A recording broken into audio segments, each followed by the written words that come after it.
The war room of the Kralthar flagship was filled with the sounds of celebration. Officers moved between holographic displays showing a small blue planet orbiting an unremarkable yellow star. Commander Vector stood at the center, his scaled skin reflecting the soft glow of the screens as he presented his findings to the assembled military leaders. Earth, as the inhabitants called it, was perfect. The planet showed all the signs of a developing civilization, but none of the markers of real military power. Their radio transmissions were crude and disorganized. Their space presence consisted of a few small satellites and occasional chemical-fueled rockets that barely escaped their own gravity well. The species had not even managed to establish a permanent colony on their own moon. The intelligence report made the Kralthar officers laugh. These humans had no plasma weapons, no energy shields, no faster-than-light capability. They were divided into hundreds of separate nations that competed with each other for resources. Some regions were wealthy and advanced, while others struggled with basic infrastructure. It was almost too easy. The Grand Admiral had already ordered the invasion fleet to begin preparations, but intelligence officer Jaren was not laughing. She stood near the back of the room, her claws tapping nervously against her data pad as she reviewed the cultural files they had intercepted from human broadcasts. Something about these creatures disturbed her, though she could not quite identify what it was at first. The humans fought each other constantly. Their history files were filled with accounts of wars, battles, and conflicts that stretched back thousands of years. They had detailed records of every major engagement, complete with analysis of tactics, strategies, and outcomes. It was as if the entire species was obsessed with the concept of organized violence. Jaren pulled up a timeline of human military development. In just the last century, they had fought two massive global conflicts that involved nearly every nation on their planet. The weapons they used had evolved from simple firearms to atomic bombs capable of destroying entire cities. They had developed poison gases, biological weapons, and explosive devices of incredible destructive power, and they had used all of these things against their own kind. The cultural files showed something even more disturbing. Humans did not just fight wars. They studied them. They had ancient texts written thousands of years ago that discussed military strategy and the art of warfare. They built academies dedicated to teaching officers how to lead troops in combat. They analyzed their defeats and victories, learning from each conflict to improve their methods for the next one. Jaren requested permission to address the Grand Admiral. The celebration quieted as she stepped forward, her data pad projected onto the main screen. She showed the assembled officers images of human weapons, human armies, human destruction. She explained her concerns about a species that seemed to have evolved alongside constant warfare. The Grand Admiral listened politely, then dismissed her worries with a wave of his hand. Every species went through violent phases during their development, he said. The Kralthar themselves had unified their homeworld through conquest, but once a species reached the stars, they left such primitive concerns behind. These humans were simply delayed in their social evolution. They would be easy to control once the initial resistance was broken. Vector agreed with the Grand Admiral. The humans might be violent by nature, but violence was useless without technology to support it. What good were their guns and bombs against ships that could reduce their cities to ash from orbit? What could their divided nations do against a unified fleet that had conquered 17 star systems? The Kralthar had energy weapons that could slice through any material the humans possessed. They had armor that could shrug off primitive explosives. They had experience fighting real military powers across the galaxy. The invasion plan was simple. The fleet would emerge at the edge of the solar system and broadcast a demand for immediate surrender. When the humans inevitably refused, the Kralthar would demonstrate their power by destroying a few military targets from orbit. Then they would land occupation forces in the major cities and establish control. Based on their experience with other primitive worlds, total pacification should take no more than a few weeks. Jaren made one more attempt to voice her concerns. She suggested that perhaps they should observe the humans for a longer period, learn more about their military capabilities and social structures, maybe even attempt diplomatic contact before resorting to invasion. The species might be useful allies rather than subjects if approached correctly. The Grand Admiral rejected her suggestion immediately. The Kralthar Confederation did not negotiate with primitives. They conquered and absorbed them. It was the natural order of the galaxy. The strong dominated the weak, and there was no species weaker than one that had not even left its own planet. The invasion fleet would launch in 6 days, and that was final. On Earth, in a facility deep beneath the mountains of Colorado, alarms began sounding. Massive objects had been detected at the edge of the solar system, objects far too large to be asteroids or comets. The signature was unlike anything in their databases. Commander Jack Harper was pulled from a briefing and rushed to the observation center. The screen showed data from every telescope and sensor array that could be pointed at the incoming objects. As the computer enhanced the images, shapes began to emerge. Ships, hundreds of them, each one larger than anything humanity had ever built. They were alien vessels, and they were headed toward Earth. Jack felt his stomach drop. Humanity had debated the question of alien life for centuries.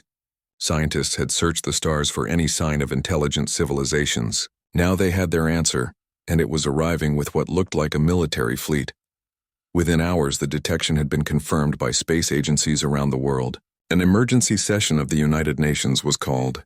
Leaders from every major nation gathered, their faces appearing on screens in the assembly hall.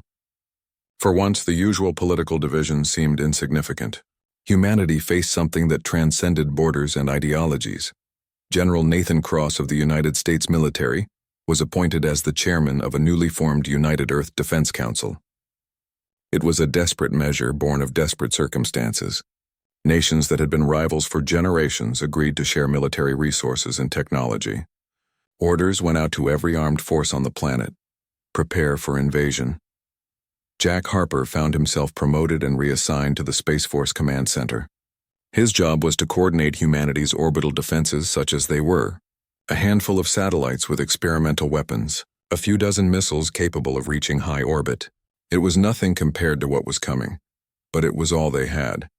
Scientists worked around the clock to analyze the alien ships, trying to determine their capabilities. The vessels used some kind of faster-than-light drive that human physics could barely explain. Their hulls were made of materials that did not match any known element. The energy signatures suggested weapon systems far more advanced than anything in Earth's arsenal. Military strategists pulled up every war game scenario they had ever run involving asymmetric warfare. How did you fight an enemy with superior technology? You used terrain to your advantage. You struck from unexpected angles. You made them pay for every inch of ground. You turned their strengths into weaknesses and exploited every vulnerability you could find. Lisa Morgan, one of the top fighter pilots in the Air Force, attended a briefing where they discussed tactics for engaging alien fighters. The consensus was grim. Human aircraft would be outmatched in every category, speed, weapons, armor, everything. But they might have one advantage: numbers. Earth had thousands of military aircraft.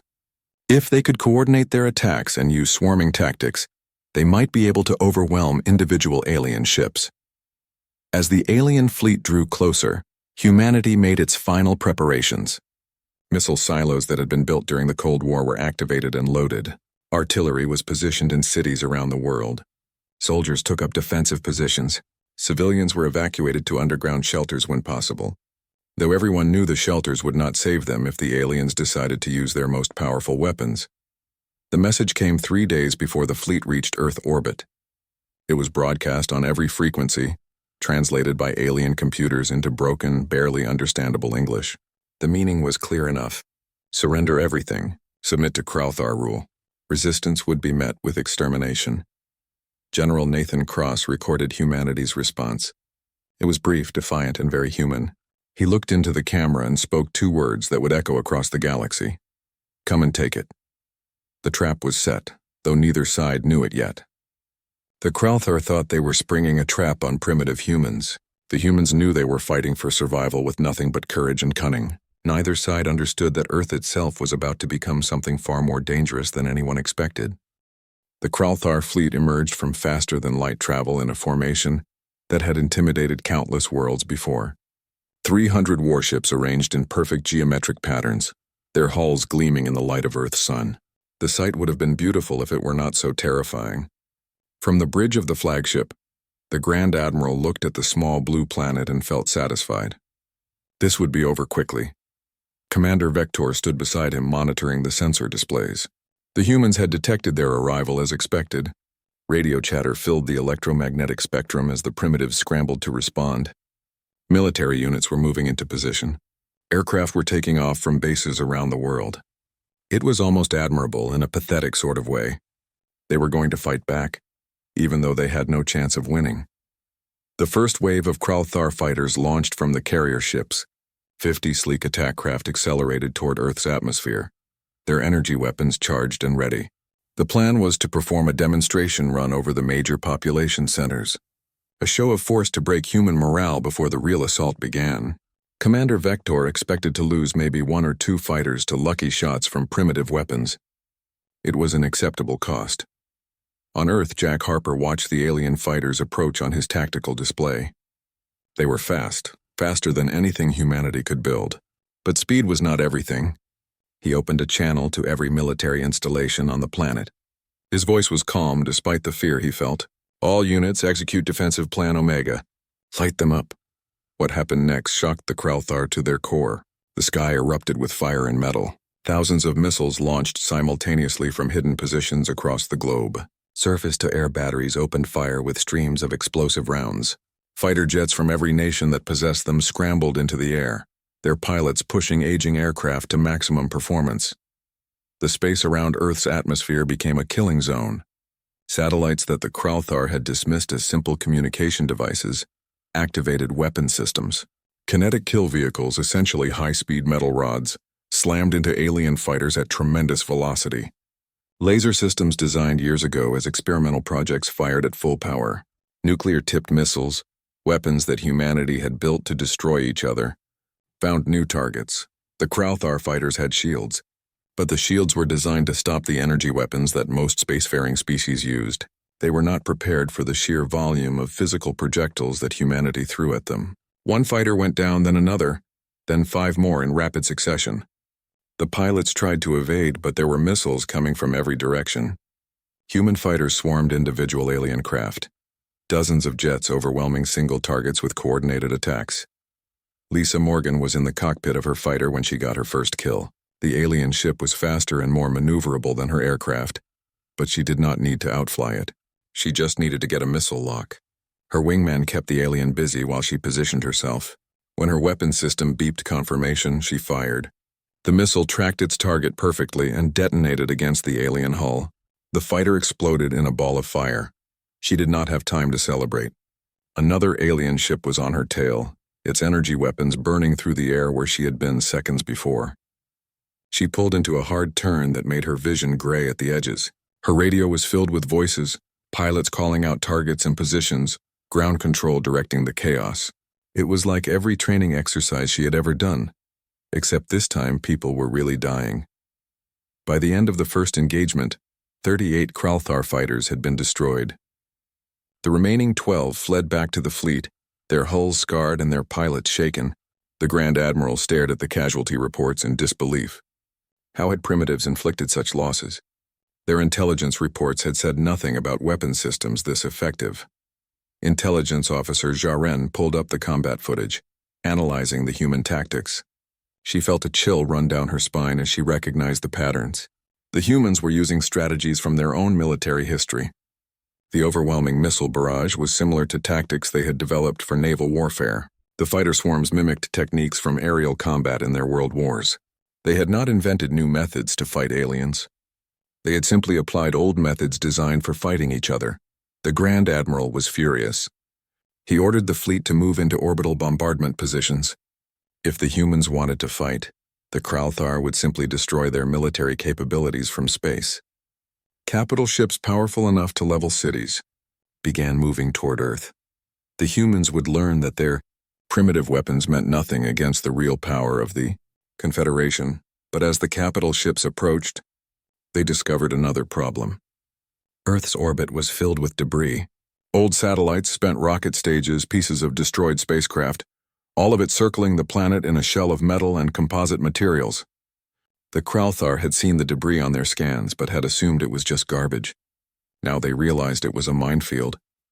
Hidden among the genuine space junk were weapons platforms. Some were old satellites that had been retrofitted with explosives. Others were purpose-built hunter-killer devices that activated as the alien ships approached. The platforms were crude by Kralthar standards, but there were thousands of them spread across multiple orbital bands. A Kralthar cruiser struck a cluster of debris moving at orbital velocity. The impact shredded its forward armor. Before it could maneuver away, 3 weapons platforms detonated against its hull.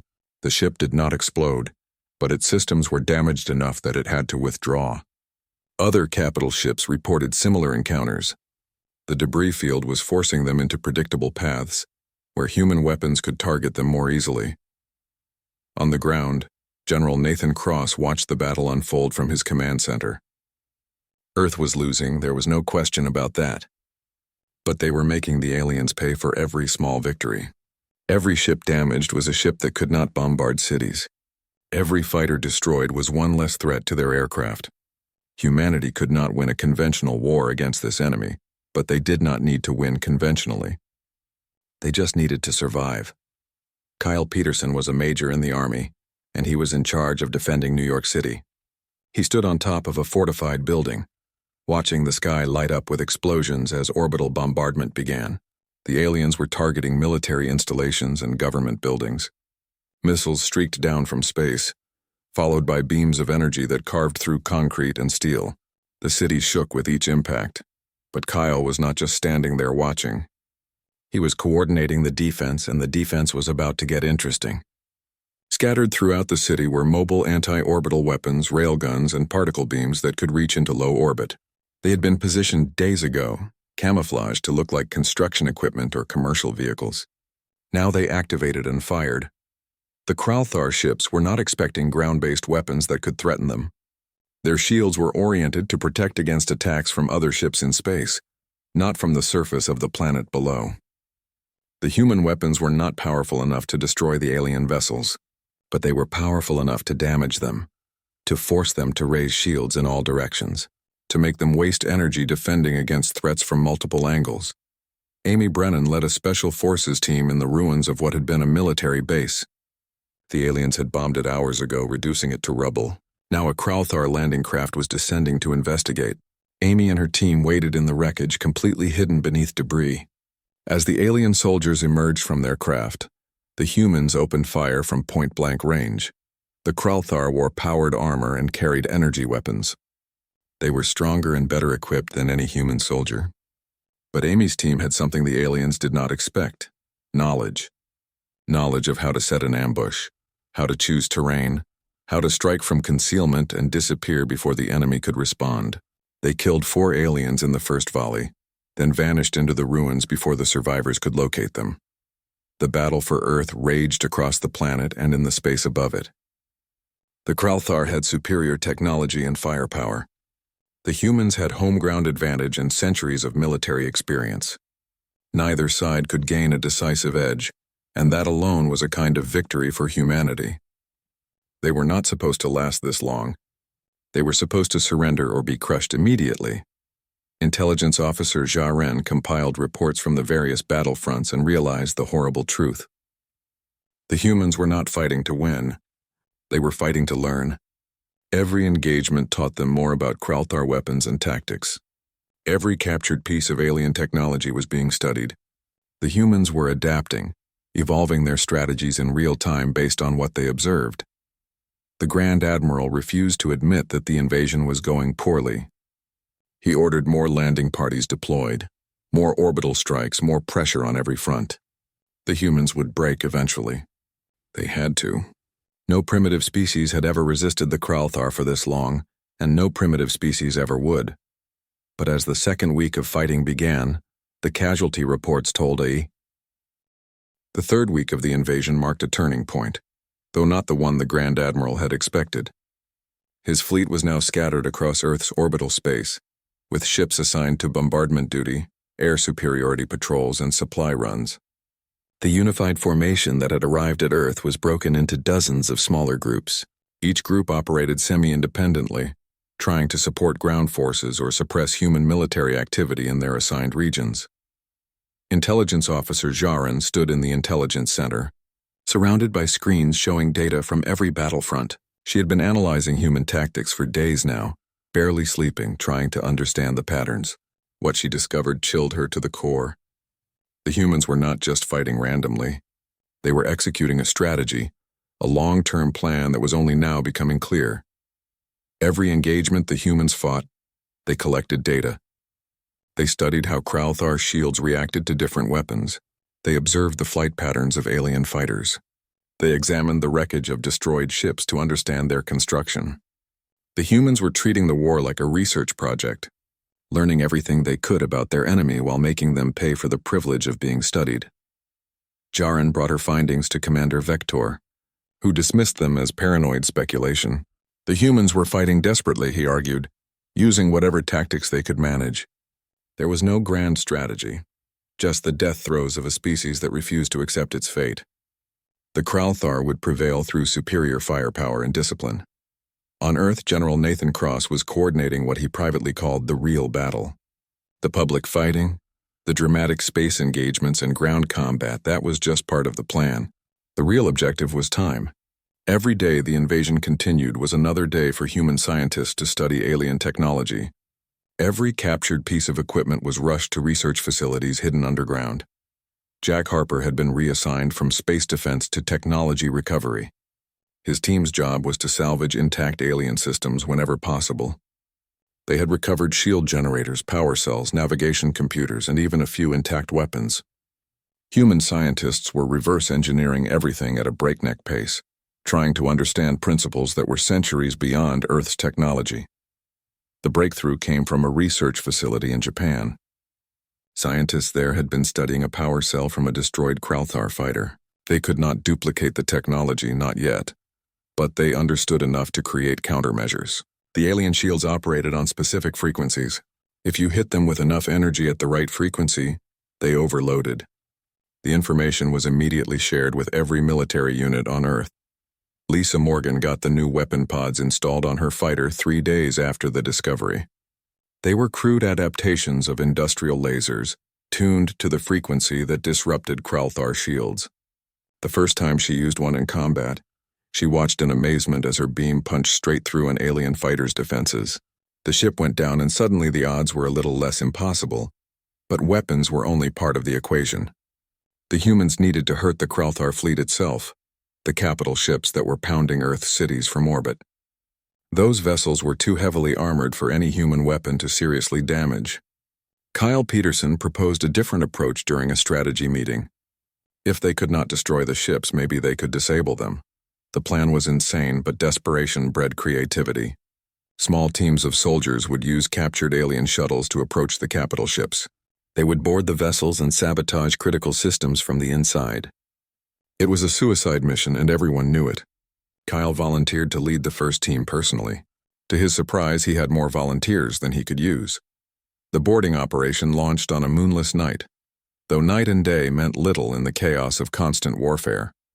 3 captured shuttles approached a Kralthar cruiser that was in low orbit preparing for a bombardment run. The shuttles had been painted to match Kralthar markings and were broadcasting captured identification codes. The cruiser's crew was exhausted from weeks of combat and did not scrutinize the approaching craft as carefully as they should have. Kyle and his team breached the cruiser's hangar and immediately encountered resistance. Kralthar security forces opened fire with energy weapons. The humans returned fire with a mix of conventional firearms and captured alien guns. The battle inside the ship was brutal and close quarters, exactly the kind of fighting where human experience with urban warfare gave them an advantage. Amy Brennan's team was part of the boarding operation. She led her soldiers through the cruiser's corridors, using breaching charges to blow through doors and grenades to clear rooms. The Kralthar were tough and well-trained, but they had never fought an enemy inside their own ship before. They did not know how to respond to tactics like using their own atmosphere against them or exploiting weak points in the ship's internal structure. The objective was the main reactor room. If they could sabotage it, the cruiser would be dead in space. Kyle's team fought their way through 3 decks of the ship, leaving dead Kralthar soldiers behind them. They lost people too, good soldiers who fell to alien weapons, but they kept pushing forward, knowing that this was the only chance to strike a real blow against the invasion fleet. When they reached the reactor room, they found it defended by the ship's best troops. The battle lasted 20 minutes and cost Kyle half his team, but they got through, and the demo expert set charges on the reactor's cooling systems. The team had 5 minutes to get off the ship before it detonated. They did not make it. Only Kyle and 3 others reached the hangar and got aboard a shuttle. They launched just as the reactor went critical. The cruiser did not explode, but its power systems failed catastrophically. The ship went dark and began drifting, its orbit decaying. Within hours, it would fall into Earth's atmosphere and burn up. One capital ship down, achieved with courage and blood and tactics that the Kralthar never anticipated. The Grand Admiral was forced to pull his fleet back to higher orbits after the boarding attack. He could not risk losing more capital ships to human infiltrators. But pulling back meant the bombardment became less accurate and less frequent. It gave Earth's defenses time to rebuild and adapt. Time was working against the Kralthar, and they were starting to realize it. Intelligence officer Jarin finally convinced the Grand Admiral to review the complete files she had compiled on human military history. She showed him records of Earth's wars, focusing on conflicts where technologically superior forces were defeated by determined resistance. The Vietnam conflict, where a superpower was ground down by guerrilla warfare. Afghanistan, where multiple empires went to die. The patterns were clear and disturbing. Humans did not need to win battles. They just needed to not lose. They traded time for learning, blood for knowledge, cities for understanding. And most importantly, they never quit. Their history was full of examples where defeat seemed certain, yet somehow they found a way to continue fighting. It was cultural, maybe even genetic. This was a species that had evolved in constant competition with itself. The Grand Admiral studied the files in silence. He was beginning to understand why Jarin had been so concerned from the beginning. The Kralthar had been fighting this war like it was a normal conquest. But this was not normal. Earth was not a normal planet, and humans were not a normal species. They were something unique and terrifying, a species that had spent its entire existence perfecting the art of war. He sent an urgent message back to the Kralthar homeworld. The invasion was not going as planned. Earth was proving far more difficult to subdue than anticipated. He needed reinforcements, another full fleet to overwhelm human defenses through sheer numbers. The response would take weeks to arrive, but there was no choice. The current fleet was being bled dry. On Earth, General Nathan Cross read the intercepted communications with grim satisfaction. The aliens were calling for help. That meant they were hurting. It also meant the war was about to get much worse. A second fleet would bring fresh ships and soldiers, along with commanders who had not been worn down by weeks of constant fighting.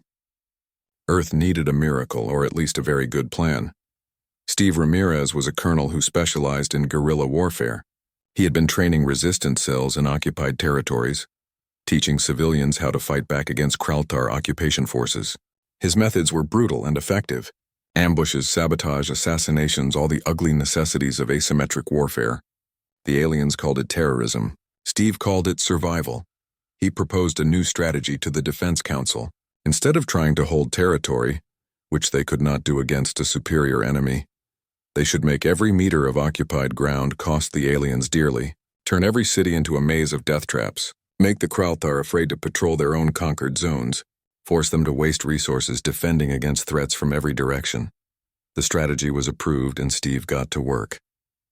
Across the planet, resistance cells activated, supply convoys were ambushed, occupation headquarters were bombed.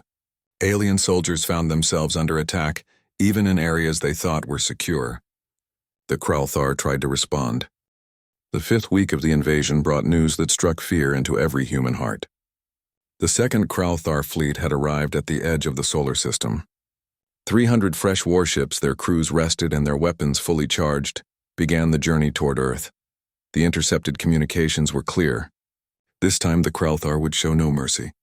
They would reduce human civilization to ashes and make an example of Earth for the entire galaxy. General Nathan Cross stood before the United Earth Defense Council and delivered the grim assessment. The first Kralthar fleet had been worn down by weeks of fighting, but they still outnumbered and outgunned humanity.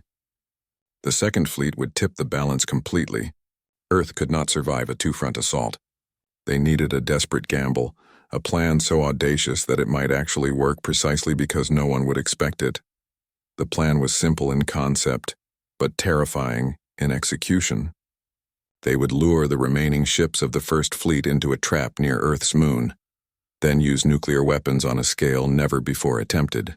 Not small tactical nukes, but every strategic warhead humanity possessed, detonated simultaneously in a carefully coordinated pattern. The electromagnetic pulse alone would disable unshielded electronics across half the solar system. The radiation and kinetic energy would destroy anything caught in the blast zone. Jack Harper was put in charge of coordinating the trap. His job was to make the Kralthar believe that Earth's lunar facilities were being used as a staging ground for a major counteroffensive. The aliens would have no choice but to respond with overwhelming force to neutralize the threat. And when they committed their fleet to the assault, the trap would spring. The bait was too tempting for the Grand Admiral to ignore. Human activity around the moon had increased dramatically. Large structures were being built on the surface. Energy signatures suggested weapon emplacements and shield generators. If the humans were allowed to complete their lunar base, it would give them a platform to threaten the Kralthar fleet from a different angle. The base had to be destroyed. Commander Vector was given command of the assault force. 200 ships, the majority of the remaining First Fleet, would attack the lunar facilities and reduce them to rubble. It would be a show of force to break human morale before the Second Fleet arrived. The humans would see their last hope destroyed and finally understand that resistance was futile. Intelligence Officer Jaran objected to the plan. She argued that the lunar base was obviously bait for a trap. The humans had proven too clever to make such an obvious strategic mistake. But the Grand Admiral overruled her. The humans were desperate, he said. Desperate creatures made mistakes. The assault would proceed. On Earth, Lisa Morgan climbed into her fighter for what she knew might be the last time. Every combat-capable aircraft was being launched to support the operation. Her squadron's job was to engage any Kralthar fighters that tried to intercept the nuclear missiles. It was going to be the biggest air battle in human history, and it would take place in the vacuum of space and the airless environment around the moon. The Kralthar fleet approached the lunar facilities in standard attack formation. Commander Vector was confident and professional as he gave orders to his captains. The humans had fortified the area well, but it would not save them. Energy weapons charged, missile tubes loaded, shields strengthened. The fleet prepared to unleash destruction on a scale that would leave no doubt about Kralthar superiority. The human defenses opened fire first. Missiles launched from hidden silos on the lunar surface. Railguns fired streams of projectiles. Fighter craft poured out of underground hangars and accelerated toward the alien fleet. It looked like exactly what the Kralthar expected. A desperate last stand by a species that refused to accept defeat. Jack Harper watched the tactical display from his command center on Earth. The Kralthar fleet was exactly where they needed to be, clustered together to maximize their firepower against the lunar base. He opened a secure channel to every unit involved in the operation. His voice was steady despite his racing heart. All teams execute nuclear option. May whatever gods exist have mercy on us all. From positions scattered across the moon's surface, in Earth orbit, and from mobile platforms that had been carefully positioned over the previous days, nuclear missiles launched, hundreds of them, carrying warheads that ranged from small tactical devices to massive strategic weapons. They converged on the Kralthar fleet from every direction simultaneously. Commander Vector had seconds to realize what was happening before the first warheads detonated. The Kralthar shields could stop energy weapons and conventional explosives. They were not designed to handle multiple nuclear detonations at close range. The first wave of explosions created a cascade effect, shields overloading and failing across the fleet. The second wave of nuclear weapons hit ships that were already damaged and vulnerable. Hulls melted under temperatures hotter than the surface of the sun. Electronics fried in the electromagnetic pulse. Ships that survived the direct blasts were crippled by radiation and debris. It was carnage on a scale that shocked both sides. Lisa Morgan's fighter was buffeted by the shock waves from the explosions. Her instruments went haywire as electromagnetic interference flooded the area. She flew by instinct and basic physics, keeping her craft stable while hell erupted around her. Through her canopy, she could see Kralthar ships burning, breaking apart, spinning out of control. Some tried to escape but were caught by secondary explosions. Others simply ceased to exist, vaporized by the raw power of nuclear fire. The Grand Admiral watched in horror from his flagship, which had remained in high orbit and was spared the worst of the blast. He had just lost over half of his remaining fleet in a single coordinated strike. The humans had sacrificed their lunar base, which turned out to be mostly fake structures and decoys, to destroy the core of his invasion force. It was a trade that favored humanity, and it was too late to do anything about it. Intelligence Officer Jarin accessed the damage reports with a growing sense of dread. The First Fleet was effectively destroyed as a fighting force. The surviving ships were scattered, damaged, and demoralized. The Second Fleet would arrive in less than a week, but until then, Earth had breathing room. And the humans would use that time to prepare for the next battle. On Earth, the celebrations were muted. Yes, they had struck a massive blow against the invaders, but the cost had been terrible. The nuclear detonations had killed thousands of human pilots and support personnel. The radiation would make the area around the moon dangerous for years. And the second Kralthar fleet was still coming, larger and more powerful than the first had been at full strength. General Nathan Cross addressed the planet via every available communication channel. He spoke honestly about the situation. The victory was real but temporary. The Second Fleet would reach Earth soon and humanity would have to fight again. But they had proven something important. They had proven that Earth could hurt the Kralthar. They had proven that advanced technology was not invincible. And most importantly, they had proven that humanity would never stop fighting. Kyle Peterson was promoted and given command of all ground forces. His successful boarding operation had made him a hero, and his tactical expertise was needed now more than ever. He began planning the defense against the inevitable ground assault that would come when the Second Fleet arrived. Every lesson learned from fighting the first wave would be applied. Every mistake would be corrected. The Kralthar would find Earth an even tougher target than before. Amy Brennan trained new Special Forces teams in the tactics that had proven effective against Kralthar soldiers. Close-quarters combat, ambush techniques, sabotage operations, she pushed her trainees hard, knowing that their skills would be the difference between life and death when the fighting resumed. The Kralthar were strong and well-equipped, but humans were clever and relentless. Steve Ramirez coordinated the Global Resistance Network, preparing for the possibility that the Second Fleet might succeed where the First had failed. Even if Earth's military was defeated, the resistance would continue. As long as one human remained free to fight, the war would not be over. It was a grim determination born of necessity, but it was unshakable. Daniel Foster, a captain in the Navy, was put in charge of adapting captured Kralthar technology for human use.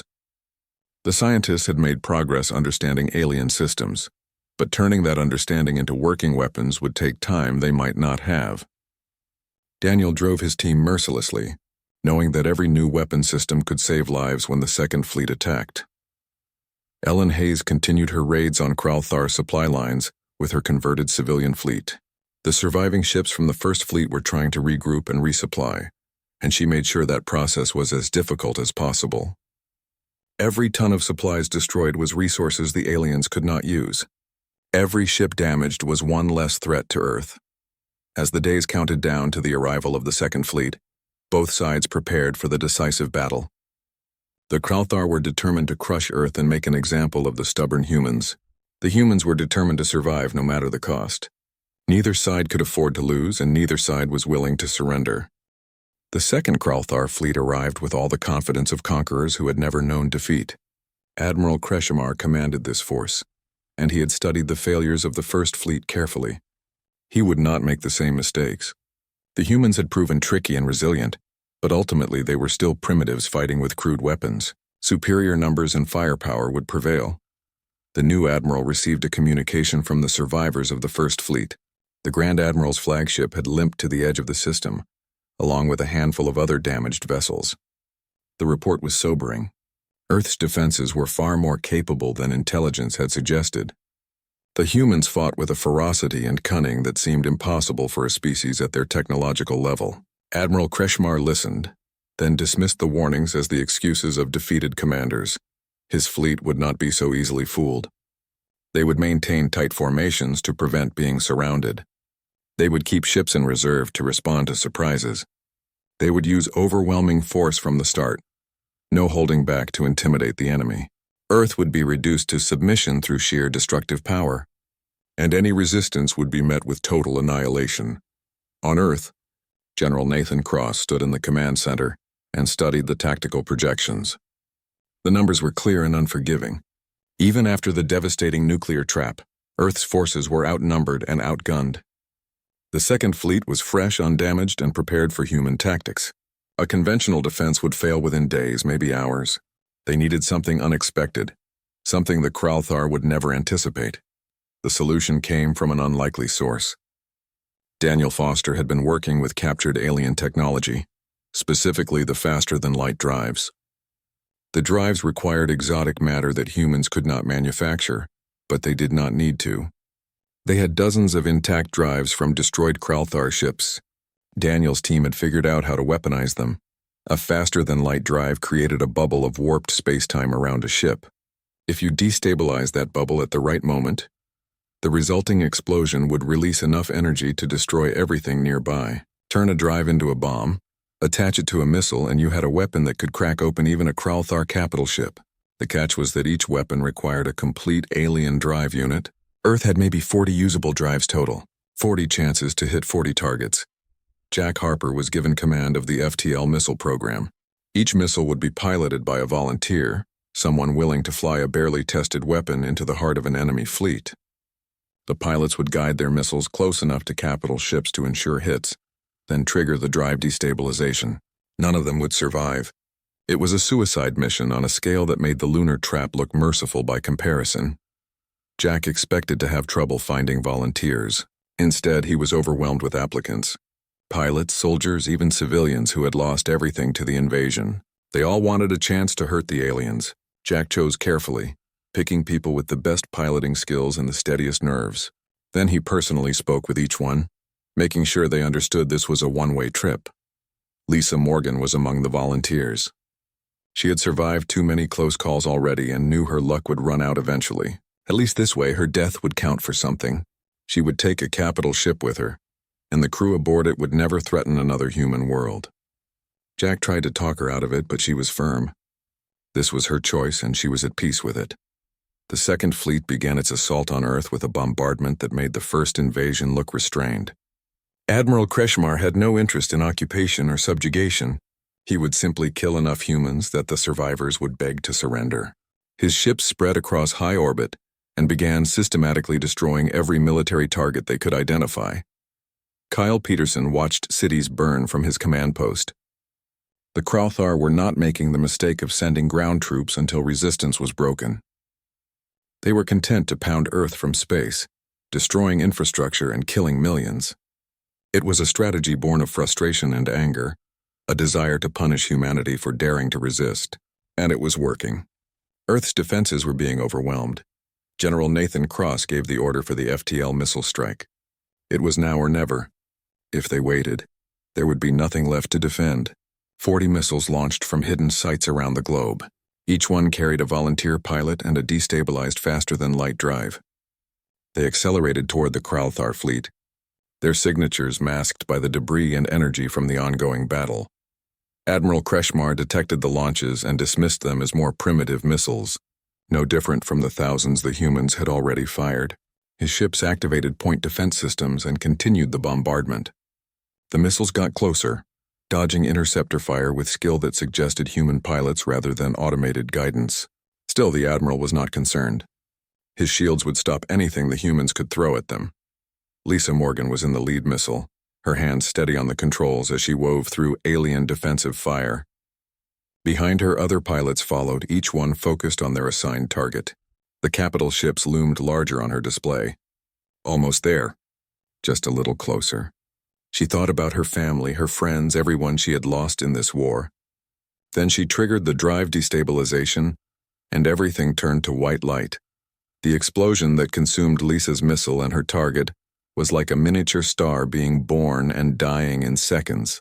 The Kralthar capital ship simply ceased to exist, vaporized along with everything within several kilometers. Then another explosion, and another. Across the fleet, capital ships were dying as FTL missiles found their marks. Admiral Kreshmar watched in horror as his fleet disintegrated around him. The humans had turned Kralthar technology into weapons of incredible destructive power.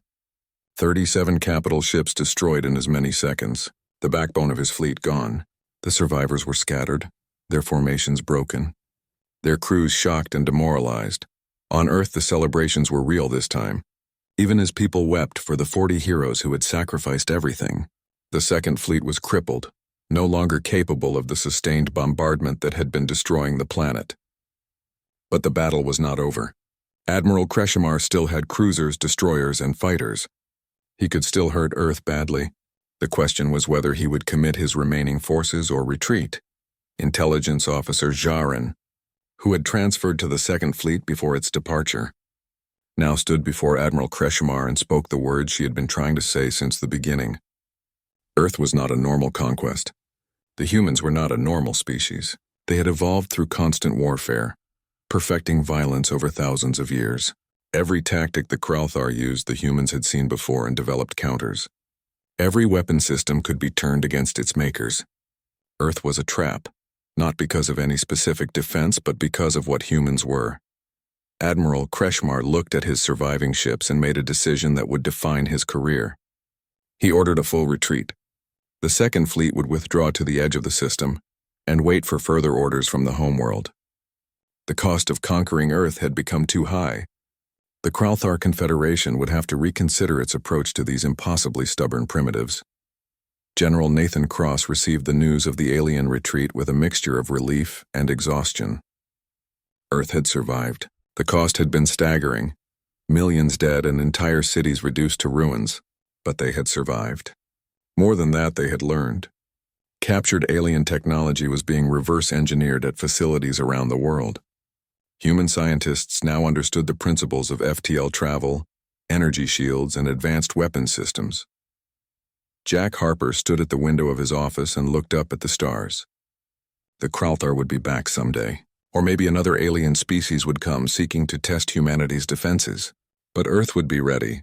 They were already building new ships using adapted alien technology, training new pilots, developing weapons that combined human ingenuity with Kralthar science.